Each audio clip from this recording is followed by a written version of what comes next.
رب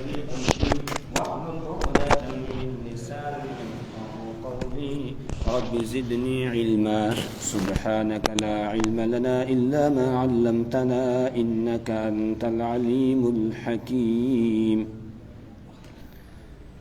یہ روزہ در بستان سرا ہم طوطیان خوشنوا کرتی تھی وہ نعت مصطفیٰ بلغ العلا بکمالہ بلغ العلا بکمالہ. بلبلیں بھی سو بسو لے لے کے ہر ایک گل کی بو کرتی تھی وہ یہ گفتگو کشف الدجا بجمالہ کشف الدجا بجمالہ.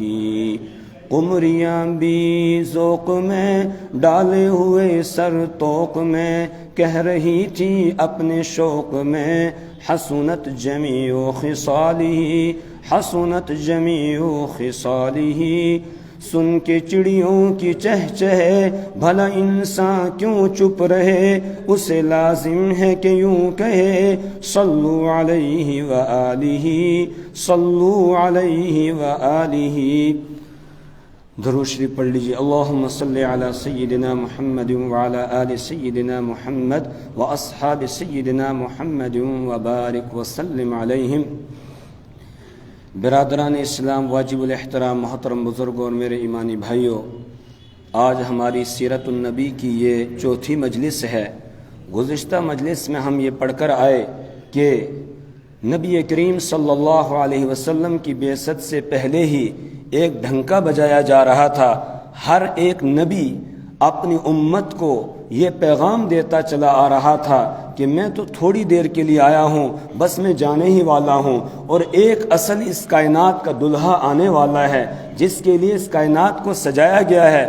ہم تو وقتی طور پر تھوڑے وقت کے لیے آئے ہیں، وہ جب آئے گا تو آتا ہی چلا جائے گا اور اسی کا نام ہمیشہ رہے گا، اسی کی سنت اسی کا طریقہ پھر قیامت تک رہے گا. جب وہ آ جائے گا اس کے بعد پھر کوئی اور آنے والا نہیں ہے. پہلے سے یہ اعلان کیا جا رہا تھا. حضرت آدم علیہ السلام سے لے کر حضرت عیسیٰ علیہ السلام تک جو بھی آیا ہر ایک نے یہ اعلان کیا، اور پھر حضرت عیسیٰ علیہ السلام نے بھی اعلان کیا کہ میں تھوڑی دیر کے لیے آیا ہوں، میں جا رہا ہوں، مجھے تو بھیجا ہی اس لیے گیا ہے کہ مبشرا برسول یأتی من بعد اسمہ احمد.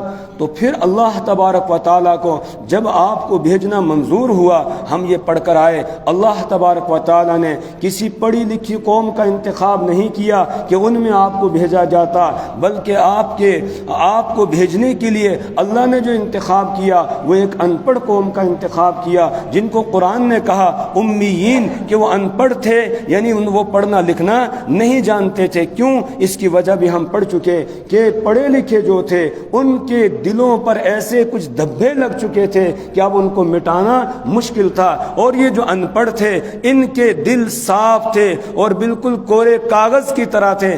اگرچہ جہالت کی وجہ سے بہت ساری برائیاں تھیں ان میں، لیکن کچھ اچھائیاں ان کے اندر موجود تھی. مثال کے طور پر ایک اچھائی ان کے اندر یہ پائی جاتی تھی کہ وعدے کے بڑے پکے تھے، زبان کے پکے تھے. جو زبان سے کہہ دیا بس پھر وہ پتھر کی لکیر ہوتا تھا، پھر اس سے وہ ہٹتے نہیں تھے. اس کی ایک مثال میں آپ کے سامنے بیان کرتا ہوں. جس وقت رسول پاک صلی اللہ علیہ وسلم نے ہجرت کی ہے تو ہجرت کے سفر میں جو آپ کا گائیڈ ہے، جو آپ کو راستہ دکھانے والا ہے، عبداللہ ابن اریقت یا اریقت دونوں طریقے سے کہا جاتا ہے، یہ ایک غیر مسلم ہے، کوئی مسلمان نہیں ہے، یہ مشرک ہے. اور اس کو رسول پاک صلی اللہ علیہ وسلم نے چند قیرات پر گائیڈ کے طور پر مقرر کیا ہے کہ آپ نے ہمیں مکہ سے مدینہ پہنچانا ہے اور جو عام راستہ ہے اس سے ہٹ کر دوسرے راستے سے ہمیں لے جانا ہے جس سے عام طور سے لوگ نہ چلتے ہوں. یہ تیار ہو گیا اور بات طے ہو گئی، فلانے وقت میں نکلنا ہے. اور جب رسول پاک صلی اللہ علیہ وسلم اپنے در دولت سے ہجرت کے لیے نکلے ہیں اور غار ثور میں آپ نے قیام کیا، 3 دن تک آپ وہاں رہے اور اب مکہ والے آپ کو تلاش کر رہے ہیں، آپ کو ڈھونڈ رہے ہیں. ادھر ابو جہل نے یہ اعلان کر دیا ہے کہ جو محمد صلی اللہ علیہ وسلم کو اور ابو بکر صدیق رضی اللہ تعالی عنہ کو گرفتار کر کے لائے گا، اس کو 100 اونٹ ایک آدمی کے بلکہ دونوں کو گرفتار کر کے لائے گا تو 200 اونٹ اس کو انعام میں دیے جائیں گے۔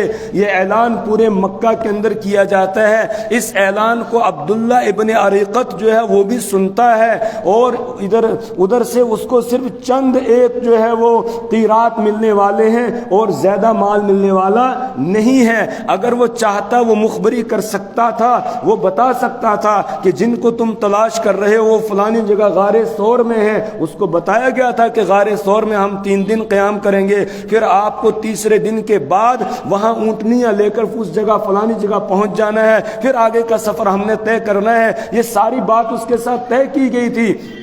اس نے یہ اعلان سنا، لیکن اس کے باوجود وہ راز کو کھولتا نہیں ہے۔ کیوں؟ اس لیے کہ وعدہ کر چکا تھا کہ میں آپ کو وہاں پہنچاؤں گا، اس لیے وہ وعدے کو پورا کرتا ہے اور وعدہ توڑتا نہیں ہے۔ اس طرح کی کچھ اچھائیاں ان کے اندر تھی، بالکل صاف دل لوگ تھے، صاف گو تھے، جو زبان پر ہوتا تھا بس جو دل میں ہوتا تھا اسی کو زبان پر کہتے تھے۔ اسی لیے آپ مکی دور کو اگر پڑھیں گے یہاں آپ کو منافقت نہیں ملتی ہے، پورے مکی دور میں ایک منافق بھی یہاں نظر نہیں آتا ہے۔ ہاں جب آپ مدنی دور پڑھیں گے تو مدینہ منورہ میں ایک تیسری جماعت منافقوں کی پیدا ہو جاتی ہے۔ مکہ میں صرف 2 ہی جماعتیں ہیں، ایک مسلمانوں کی ہے، ایک کافروں کی ہے۔ بالکل صاف دل، اپنے جو دل میں ہے وہی زبان پر ہے، ہیچ پیچ اس طرح کی بات وہ نہیں کرتے تھے، اس لیے اللہ نے ان کا انتخاب کیا۔ اس کے علاوہ ایک وجہ یہ بھی بیان کرتے ہیں سیرت نگار اور خاص طور سے میرے استاد محترم حضرت مفتی فیض الوحید صاحب نور اللہ مرقدہ اپنے بیانات میں اس کو بیان کیا کرتے تھے، فرماتے تھے اللہ نے اس لیے ان پڑھوں کا انتخاب کیا اور ان پڑھے لکھوں کو چھوڑ دیا کہ اللہ تبارک و تعالی اپنے محبوب محمد عربی صلی اللہ علیہ وسلم کے کمال کو ظاہر کرنا چاہتا تھا، کیونکہ پڑھے لکھوں کو پڑھانا تو آسان ہے اور ان پڑھوں کو پڑھانا بڑا مشکل ہوتا ہے۔ اگر آپ صلی اللہ علیہ وسلم یہودیوں میں آ جاتے، عیسائیوں میں آ جاتے تو لوگ یہ کہتے وہ پڑھے لکھے لوگ تھے، اچھے لوگ ان کو مل گئے تھے، اس لیے جو ہے وہ بلندیوں پر چلے گئے، اس لیے اسلام پھیل گیا دنیا کے اندر، اس لیے جو ہے انہوں نے ترقی حاصل کر لی، لوگ یہ کہتے۔ ادھر تو اللہ نے ان ان پڑھوں کا انتخاب کیا ہے اور پھر اس کے بعد ان ان پڑھوں کو پڑھانا ایک کمال تھا، وہ کمال رسول پاک صلی اللہ علیہ وسلم نے کر کے دکھایا۔ ان ان پڑھوں کو جب پڑھا دیا اس کے بعد پھر ان کو دنیا کا امام بنا دیا جاتا ہے، اور کہنے والے نے کہا خود نہ جو راہ پر تھے اوروں کے ہادی بن گئے۔ کیا نظر تھی جس نے مردوں کو مسیحا کر دیا کہ خود یہ راستے پر نہیں تھے، اب دوسروں کے لیے ہادی بنا دیا جاتا ہے ان کو، اس لیے اللہ نے ان پڑھوں کا انتخاب کیا۔ اس کے بعد جب اللہ تبارک و تعالیٰ کو منظور ہوا رسول پاک صلی اللہ علیہ وسلم کو دنیا میں بھیجنا، تو اللہ تبارک و تعالیٰ نے کسی سرسبز و شاداب علاقے کو منتخب نہیں کیا، بلکہ ایک کالے پہاڑوں والے جو وادی غیر ذی زرع، جہاں کوئی کھیتیاں نہیں ہیں، جہاں باغات نہیں ہیں، جہاں جو ہے ندی نالے اور چشمے اور آبشاریں یہ سب چیزیں وہاں پر نہیں ہیں، یعنی دنیا والوں کی نظر میں جو رونق کی چیزیں ہوتی ہیں وہ وہاں پر نہیں ہے، ایک کالے پتھروں والا علاقہ ہے۔ اللہ نے اپنے گھر کے لیے بھی اسی کا انتخاب کیا اور اپنے حبیب محمد رسول اللہ صلی اللہ علیہ وسلم کے لیے بھی اسی علاقے کا انتخاب کیا ہے۔ اگر اللہ چاہتا آپ کو شام کے علاقے میں بھی بھیج سکتا تھا جو بڑا سرسبز و شاداب علاقہ ہے، یمن کے علاقے میں بھیج سکتا تھا جو بڑا سرسبز و شاداب علاقہ ہے، اگر اللہ چاہتا آپ کو طائف میں بھیج دیتا جس کا موسم بالکل ہمارے کشمیر کی طرح ہوتا ہے، بہت جو ہے اچھا خوشگوار موسم ہے اور بڑی سرسبز و شاداب زمین ہے، نرم زمین ہے، وہاں اللہ تعالیٰ بھیج سکتا تھا، لیکن اللہ نے ان علاقوں کو منتخب نہیں کیا۔ اللہ کی نگاہیں انتخاب اگر پڑی ہے تو وہ مکۃ المکرمہ کا وہ علاقہ ہے جو سنگلاخ پہاڑوں والا ہے، اور پہاڑ بھی وہ کالے ہیں، کالے پہاڑ ہیں، اس کو اللہ نے منتخب کیا اپنے گھر کے لیے بھی اور رسول پاک صلی اللہ علیہ وسلم کے لیے بھی۔ کیوں اپنے گھر کے لیے؟ اس لیے منتخب کیا کہ میرے اس گھر کی زیارت کے لیے جو آئے گا وہ خالص میری محبت ہی میں آئے گا، وہ سیر سپاٹے اور سیر و تفریح کی غرض سے نہیں آئے گا، کیونکہ سیر و تفریح کا وہاں کوئی سامان ہی نہیں ہے، وہاں تو اللہ کا گھر ہے، وہی کھینچ کر لے جاتا ہے، اسی کی کشش ہے کہ جو کھینچتی ہے، اور دنیا بھر سے لوگ وہاں تڑپتے رہتے ہیں وہاں پہنچنے کے لیے۔ مقناطیس کی طرح اللہ کا وہ گھر، جس کے اوپر غلاف جو چڑھا ہے وہ بھی کالے رنگ کا ہے، اور وہ گھر بھی کالے پتھروں کا بنا ہوا ہے، اور آس پاس کے جو پہاڑ ہیں ان کا رنگ بھی کالا ہے، کہ جو یہاں آئے محض اللہ کو راضی کرنے کے لیے آئے اور کوئی اس کا مقصد نہ ہو۔ اس لیے جو وہاں جاتا ہے اس کو جو ترانہ دیا گیا زبان پر وہ بھی یہی ہے، لبیک اللہم لبیک لبیک لا شریک لک لبیک ان الحمد والنعمت لک والملک لا شریک لک، کہ اعلان کرتا ہوا جاتا ہے بندہ لبیک اللہم لبیک، حاضر ہوں اے اللہ میں حاضر ہوں، لا شریک لک، تیرا کوئی شریک نہیں ہے، تیری محبت میں کوئی شریک نہیں ہے، تیری محبت میں، تیرے گھر کی محبت میں، تیرے گھر کی زیارت کے لیے میں آ رہا ہوں، اور کوئی میرا مقصد نہیں ہے۔ یہ اعلان کرتا ہوا حاجی بھی جاتا ہے، عمرہ کرنے والا بھی وہاں جاتا ہے، اور کوئی وہاں پر سامان ایسا ہو کہ آدمی اس کو دیکھنے کے لیے جائے ایسا نہیں ہے۔ تو اپنے گھر کے لیے بھی اللہ نے منتخب کیا کہ جو یہاں آئے تو وہ محض میری محبت میں آئے اور کوئی اس کا مقصد نہ ہو۔ اور پھر اپنے آخری پیغمبر محمد الرسول اللہ صلی اللہ علیہ وسلم کے لیے بھی اللہ اس وادی غیر ذی زرع کا انتخاب کرتا ہے۔ کیوں؟ تاکہ کوئی یہ نہ کہہ دے کہ اتنا کمال تو ان کو حاصل نہیں تھا، وہ فلانے جو ہے ترقی یافتہ شہر کے اندر پیدا ہوئے تھے تو اس لیے جو ہے وہاں کی تہذیب و تمدن نے ان کو جو ہے اتنا اونچا بنا دیا۔ کل کو کوئی یہ نہ کہے، یعنی اپنے محبوب کو اللہ کسی کا محنت کش اور منت کش بنانا نہیں چاہتا ہے کہ کوئی احسان جتلاتے ہوئے کہے کہ فلاں نے ایسا کر دیا، فلاں نے ایسا کر دیا، نہیں، بلکہ اللہ تبارک و تعالیٰ کا تو عجیب نظام ہے۔ اللہ نے اپنے حبیب کو بھیجنا ہے دنیا میں تو رسول پاک صلی اللہ علیہ وسلم کے بھیجنے سے پہلے ہی باپ کا سایہ اٹھا لیا۔ کیوں؟ تاکہ کل کو کوئی یہ نہ کہے کہ باپ کی تربیت میں ان کو اونچا بنا دیا تھا، یہ باپ کی تربیت ہے، اس وجہ سے جو ہے یہ اتنے بلندیوں پر پہنچ گئے۔ بلغ العلا بکمالہ، وہ تو اپنے کمال سے بلندیوں پر پہنچے ہیں، کسی دوسرے کی وجہ سے نہیں پہنچے ہیں۔ تو اللہ نے باپ کا سایہ اٹھا لیا، جتنے ظاہری طور پر سہارے ہو سکتے ہیں کسی کو اونچا اٹھانے کے لیے، وہ تمام سہارے اللہ تبارک و تعالی یہاں توڑ دیتا ہے۔ اسی لیے آپ کو در یتیم کہا جاتا ہے، اور در یتیم کس کو؟ در اصل میں موتی کو کہتے ہیں، اور پھر در یتیم اس موتی کو کہا جاتا ہے۔ میرے استاد محترم حضرت مفتی صاحب رحمۃ اللہ علیہ تشریح کرتے تھے کہ جب بارش کے قطرات گرتے ہیں اور سمندر میں جو سیپ ہوتی ہے، اس سیپ میں اگر ایک قطرہ گر گیا اور اس سے چند ایک موتی بنتے ہیں تو وہ موتی کوئی زیادہ قیمتی نہیں ہوتے ہیں۔ قطرہ گرا اور اس کے بعد وہ سیپ بند ہو جائے، ایک ہی موتی اس کے اندر بنے، وہ موتی زیادہ قیمتی ہوتا ہے، اسی کو در یتیم کہا جاتا ہے۔ اور پھر حضرت فرماتے تھے کہ میں عطا اللہ شاہ بخاری رحمہ اللہ کے الفاظ میں بیان کرتا ہوں، اللہ نے اس سیپ ہی کو توڑ دیا جس میں محمد الرسول اللہ صلی اللہ علیہ وسلم جیسے موتی کو اللہ تبارک و تعالی نے دنیا میں لایا ہے، کہ حضرت عبداللہ کا سایہ پہلے اٹھا لیا گیا، اور پھر جو ہے وہ ماں کا سایہ ہوتا ہے، 6 برس کی عمر ہو گئی، ماں کا سہارا بھی اللہ تعالیٰ نے اٹھا لیا۔ پھر دادا کی پرورش میں آتے ہیں، 8 سال کے ہوتے ہیں تو دادا کا سہارا بھی اللہ تعالیٰ اٹھا لیتا ہے۔ ظاہری سہاروں سے اللہ نے اپنے پیارے رسول صلی اللہ علیہ وسلم کو بے نیاز کر دیا کہ ظاہری سہاروں کی میرے رسول کو ضرورت نہیں ہے۔ کوئی یہ کہے میں نے احسان کیا، میں نے احسان کیا، یا کوئی یہ کہے فلانے نے احسان کر کے ایسا کیا، نہیں کہا نہ، بلکہ اللہ تبارک و تعالیٰ نے سارے سہاروں کو اٹھا دیا۔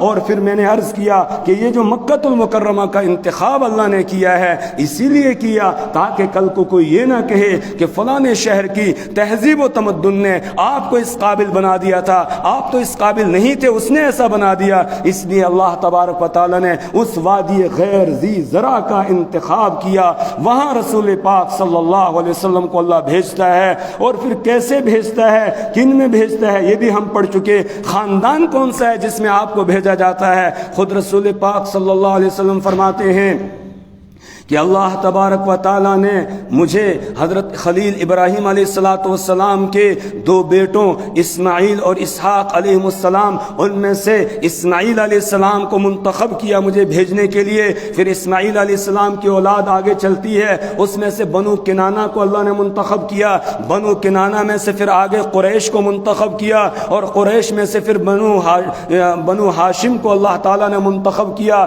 اور ہاشم کے بیٹوں میں سے عبد المطلب کو منتخب کیا، اور عبد المطلب کے 10 یا 12 بیٹے ہیں، ان میں سے عبداللہ کو منتخب کیا، اور عبداللہ کے گھر میں اللہ تعالیٰ نے مجھے بھیجا ہے۔ یعنی وہاں رسول پاک صلی اللہ علیہ وسلم آتے ہیں، اور آپ صلی اللہ علیہ وسلم کے آنے سے پہلے جیسا کہ ہم پیچھے پڑھ چکے مکہ شہر کو بسایا گیا۔ حضرت ابراہیم علیہ السلام کو حکم دیا گیا اپنی اولاد میں سے اسماعیل علیہ السلام کو لا کر یہاں بساؤ، اور پھر اسماعیل علیہ السلام ایک زمانے تک مکہ المکرمہ کے گویا امیر رہے، اور ان کی وفات کے بعد ان کی اولاد میں سے ان کے 2 بیٹے ہیں وہ یکے بعد دیگر امیر مقرر ہوتے ہیں۔ اس کے بعد پھر عمارت ان سے چھین لی جاتی ہے، بنو جرہم والے غالب آ جاتے ہیں، اور انہوں نے پھر گویا عمارت سنبھال لی۔ پھر تقریباً 2200-2300 سال تک عمارت دوسروں کے پاس رہتی ہے، اور رسول پاک صلی اللہ علیہ وسلم کی بعثت سے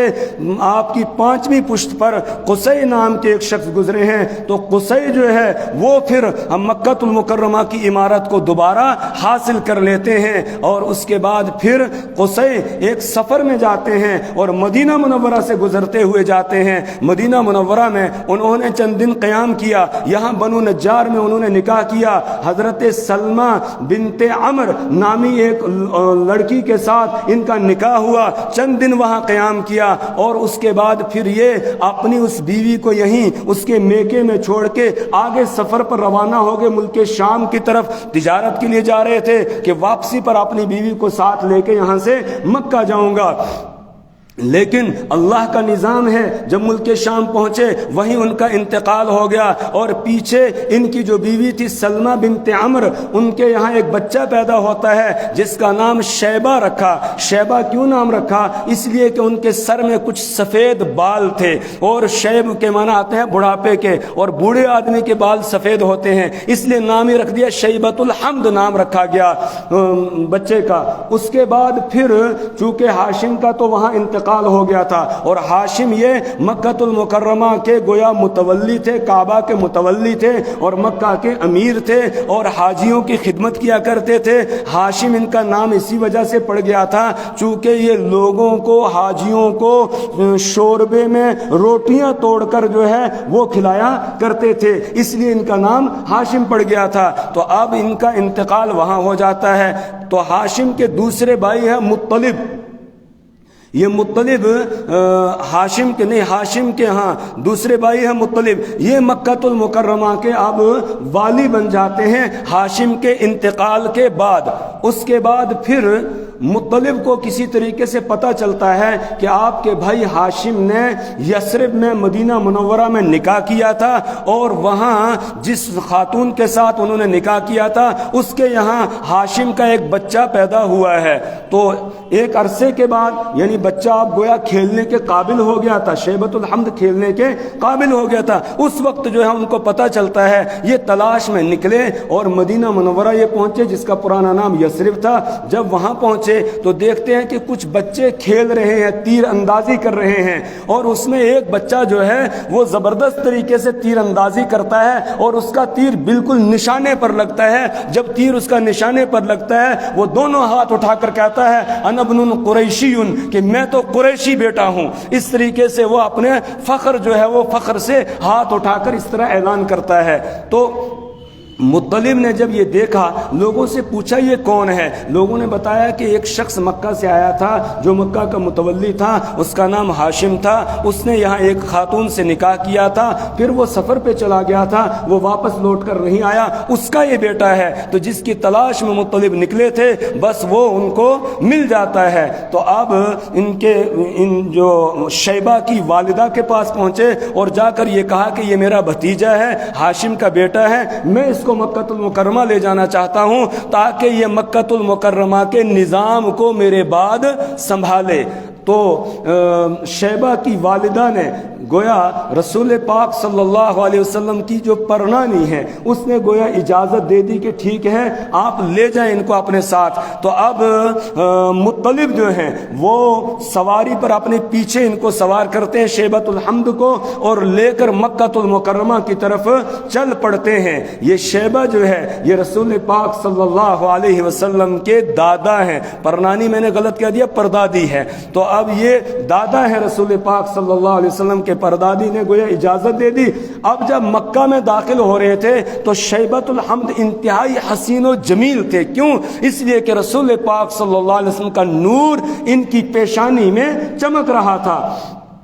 جب مکہ میں داخل ہوئے تو لوگوں نے دیکھا کہ مطلب کے پیچھے ایک بچہ جو ہے جو قریب البلوغ ہے، گویا جوان ہونے والا ہے، وہ بیٹھا ہوا ہے۔ تو لوگوں نے یہ کہہ دیا عبد المطلب، کہا یہ مطلب کا غلام ہے، مطلب کا یہ غلام ہے۔ تو اب وہ اتنا مشہور ہو گیا کہ بعد میں نام لوگ شیبۃ الحمد بھول گئے اور عبد المطلب ہی لوگوں کو یاد رہا۔ یہ رسول پاک صلی اللہ علیہ وسلم کے دادا ہیں۔ اب یہ مکہ المکرمہ پہنچ گئے۔ اس کے بعد پھر مطلب جو ہے وہ متولی تھے، ان کی وفات کے بعد لوگوں نے شیبۃ الحمد جن کا لقب اب عبد المطلب پڑ چکا تھا ان کو لوگوں نے کعبہ کا متولی بنا لیا۔ اب یہ حاجیوں کی خدمت بھی انجام دیتے ہیں، عمرہ کرنے والوں کی خدمت بھی انجام دیتے ہیں، اس کے ساتھ ساتھ مکہ والوں کی عمارت کرتے ہیں۔ رسول پاک صلی اللہ علیہ وسلم کی بعثت سے پہلے جو زمزم کا کنواں یہاں جاری ہوا تھا تو ایک موقع پر بنو جرہم والوں نے اس کنویں کو بند کر دیا تھا اور جو قیمتی سامان تھا کعبۃ اللہ کا وہ بھی اسی میں دفن کر دیا تھا اور اس کو اس طرح اوپر سے پاٹ دیا تھا کہ اس کا نام و نشان بالکل مٹ گیا تھا۔ تو اب شیبۃ الحمد یعنی آپ کے دادا عبد المطلب ایک دن خواب میں دیکھتے ہیں کہ کوئی ان کو کہہ رہا ہے اٹھو اور زمزم کو کھودو، اٹھو اور زمزم کو کھودو۔ اب یہ پریشان ہو جاتے ہیں خواب میں ہی کہ یہ مجھ سے کیا کہا جا رہا ہے، زمزم کھودنے کے لیے کہا جا رہا ہے۔ پھر خواب میں ہی یہ دکھایا جاتا ہے کہ جس جگہ کوا صبح کو اپنی چونچ مار رہا ہوگا تو سمجھ لینا کہ وہیں پر زمزم ہے، اس جگہ کی کھدائی کرو۔ یہ صبح کو آئے اور آ کر جو ہے دیکھنے لگے تو کچھ دیر کے بعد کوا آیا اور ایک جگہ اس نے چونچ مارنا شروع کی۔ بس انہوں نے کدال لیا اور اس کو کھودنا شروع کیا۔ لوگوں نے پوچھا یہ کیا کر رہے ہو؟ انہوں نے کہا میں زمزم کے کنویں کو کھود رہا ہوں۔ تو لوگ کہنے لگے عجیب جو ہے، ایسا لگ رہا ہے جیسے ان کے دماغ کو نعوذ باللہ کچھ ہو گیا ہے کہ اب کہاں زمزم کا کنواں، وہ صدیوں پہلے بند کیا جا چکا ہے، تو اس کو یہ کھودنے میں لگے ہوئے ہیں۔ لوگ مذاق اڑانے لگے اور کوئی ان کا ساتھ دینے کے لیے تیار نہیں ہے۔ ایک بیٹا ان کا تھا، بڑا بیٹا، بس وہ ساتھ میں لگا ہوا تھا۔ بہرحال یہ کھودتے رہے، چند دنوں کے بعد یہ کامیاب ہو گئے اور انہوں نے اتنا کنواں کھود دیا کہ نیچے سے پانی نکل آیا۔ اب لوگوں کو سمجھ میں بات آئی کہ اچھا ان کے ہاتھوں سے زمزم ظاہر ہو گیا، ان کی اب قدر اور منزلت جو ہے اور زیادہ ان کا مقام لوگوں میں بڑھ گیا۔ اس کے بعد کچھ لوگوں نے اس میں یہ کہا کہ ہمارا بھی اس میں حصہ ہے، انہوں نے بولا اس میں کسی کا حصہ نہیں ہے، اب میرا ہے، میں نے ہی اس کو کھودا ہے، بس میں ہی اس کا ذمہ دار ہوں۔ اور پھر زمزم ان کی اجازت سے ہی لوگوں کو دیا جاتا تھا۔